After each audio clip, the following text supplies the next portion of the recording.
Okay, our next reader and our last reader will be Christine Grillo, who her work has appeared in Southern Review, Utne Reader, Lit, and other journals. She works full-time as a contributing writer at the Johns Hopkins Center for a Livable Future, and she does freelance magazine writing for publications such as BSO Overture, Baltimore Style, Urbanite, and others. She is a graduate of the Johns Hopkins Master's Program in Creative Writing and a fellow of the Virginia Center for the Creative Arts. At home, she is also an avid gardener, growing coneflower for the goldfinches, coral honeysuckle for the hummingbirds, milkweed for the monarchs, and figs for her children.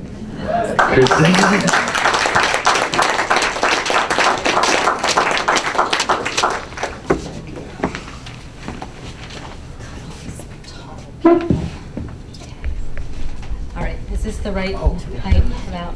Okay, let me get it. It's got to be a little bit higher. A little bit higher. Okay. Can everybody hear you? I don't know. Can everyone hear me? Still Yes. higher? There. Okay. That's not too high. No. Okay. Well, I want to thank Deb and John for doing this. This is a nice service that you do for Baltimore. And I also want to say... move closer to the mic. Closer to the mic? Okay. So years ago, I taught some intro to fiction writing and nonfiction writing classes, as I think probably a few of you did also. And over time, I developed rules for my students about things they were not allowed to write about. And they were things like that time I got so drunk, and the lacrosse game, and my cat, and my dog, and my dead grandmother. And so tonight I'm going to be reading about my dead grandmother. But I just want to say that I'm glad that Jane and I can bookend the thing tonight with dead grandmother stories. This is called Natural Causes.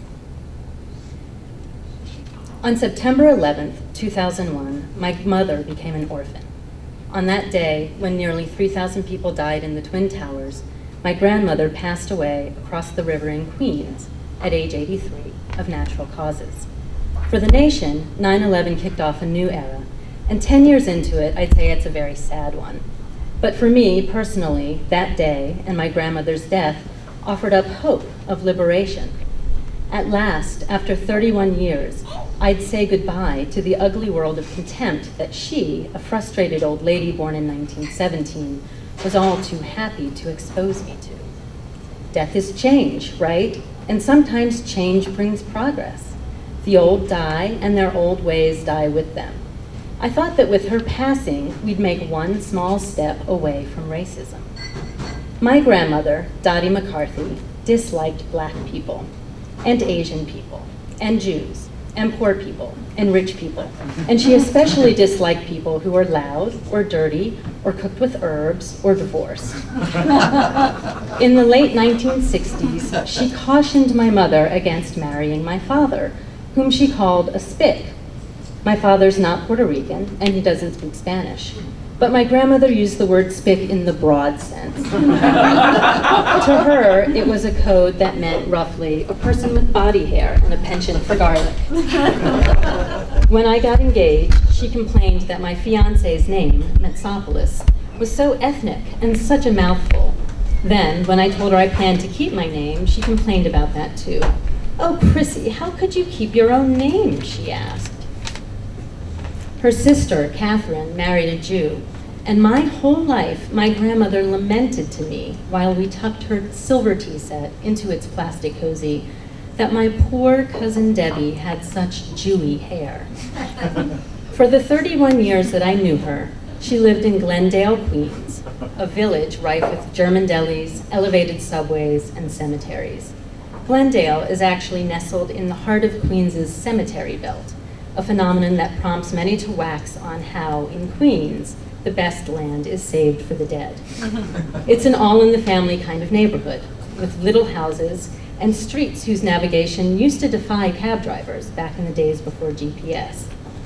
In fact, one of my mother's grade school teachers was Mrs. O'Connor, the mother of Carol O'Connor, who played Archie Bunker.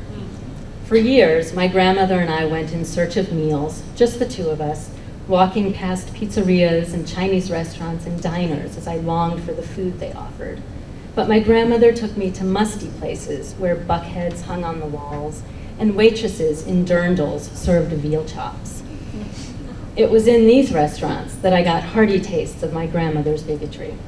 Whenever a white man walked into the restaurant with an Asian girlfriend or wife, she'd pluck her tongue and purse her lips and give them the stink eye. She was infamous for her whisper. When the couple was within earshot, she would whisper to me very loudly, "Chrissy, what is that nice white boy doing with that chink?" As uninhibitedly racist as she was with me, she was worse with my mother. I'm fairly certain that my parents' most vivid memory of my college graduation 20 years ago is the epithet that my grandmother used, very loudly of course, to describe her black neighbors in the audience. Dottie McCarthy was beyond reform and devout in her racism. But then she was an old bag of contradictions too. Every now and then, I read about studies into what the human brain is capable of. Apparently, we have a very hard time thinking about things on a large scale, and an especially hard time empathizing with people in large groups. So generally, we tune out data about the damage done by the Industrial Revolution, but we feel very strongly for Charles Dickens' Oliver, an orphan boy caught in the clutches of industrialism. We can't grasp the devastation of the nuclear meltdown in Japan, but when we see a photo of a horse abandoned and starving to death in the radiation zone, we comprehend a slice of the tragedy. And the death toll on September 11th is too big for our brains. But when we read about the people who jumped from the burning tower holding hands, we get it. My grandmother was a living demonstration of the personal versus the large scale. She loved her ophthalmologist, a black man, and not because her cataracts clouded her vision or obscured his skin color. She knew he was black. Then she forgot that he was black. Then she kissed him on the mouth at every visit. Also, gay relationships. I'm sure she disapproved. And yet she was a loyal friend and neighbor to the retired nun next door and her live-in lady friend. Maybe Dottie assumed they were merely roommates, and I suppose that's possible, but really? I think she may have even warmed to my father, although I'm not certain how much. She didn't like our food. We had sauce on Sundays. And he and my mother, in very poor taste as far as she was concerned, had 5 children. My youngest brothers were born when I was 10 and 11 years old, and I remember my grandmother confiding in me as I changed her light bulbs and cleaned her chandelier for her. "I'm too embarrassed to even tell my friends that she's pregnant again," she said. I have to admit, though, that I appreciated some of her anger and self-righteousness. During World War II, she worked as a switchboard operator. Whenever a soldier called, and as long as the boss wasn't around, my grandmother put the call through without charge. Later in her career as a secretary, she refused to give aid to her adulterous bosses, whom I picture as so many Roger Sterlings. When they asked her to buy gifts for their girlfriends, she refused, suggesting that they ask their wives to help them instead. One of my favorite tirades was her rail against a homogeny she called the priests. I helped her switch her winter drapes to summer curtains, and she gave me an earful. The priests, she told me, had no business telling a woman that she couldn't use birth control. When the priests gave this counsel to an acquaintance of hers, someone who had almost died already in childbirth, Dottie extended her disdain for the priests to all men who dared to utter any opinion on birth control. I'm grateful to her for some things. If not for her, I would have never eaten in any restaurants at all. My parents didn't spend money on such luxuries. It was with her that I was able to tour the Statue of Liberty, and we went to the top of the Twin Towers together. Because of her carefully pinched pennies, I was able to attend a pricey college in New York. She expanded my vocabulary too, and not just with epithets. She called people hunger lighters and hard-hearted Hannahs and blowhards, all of them phrases that I still cherish. I think I owe her a thank you for my total lack of interest in silver, chandeliers, winter drapes, summer curtains, and Via. And perhaps most delicious of all, I delight in imagining the fit she would have taken if she had lived to see the first Black president elected to office. On September 11th, the country entered a tailspin, of course. Television anchors tried not to cry on screen as they reported what had happened in New York and in Pennsylvania. Millions of us tried to call each other, this was before cell phones really, and mostly to no avail.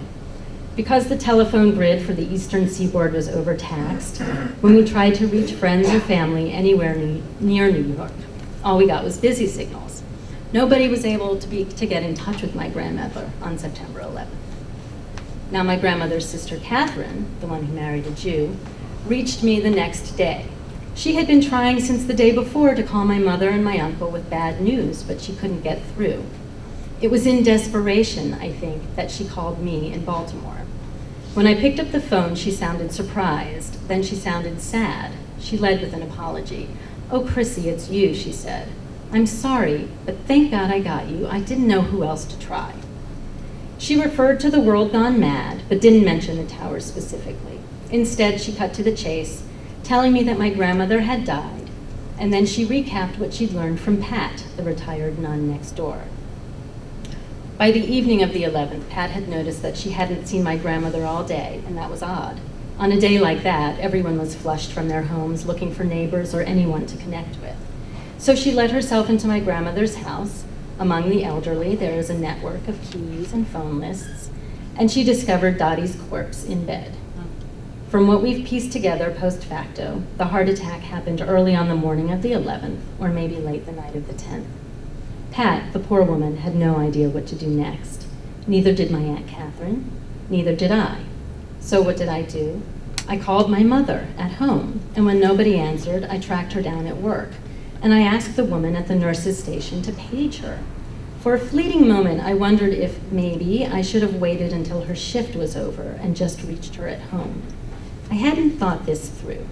31 years old, and I was still the child, and she was still the mother. When she came on the line, I pictured her in her nurse's scrubs, standing at the station with the phone.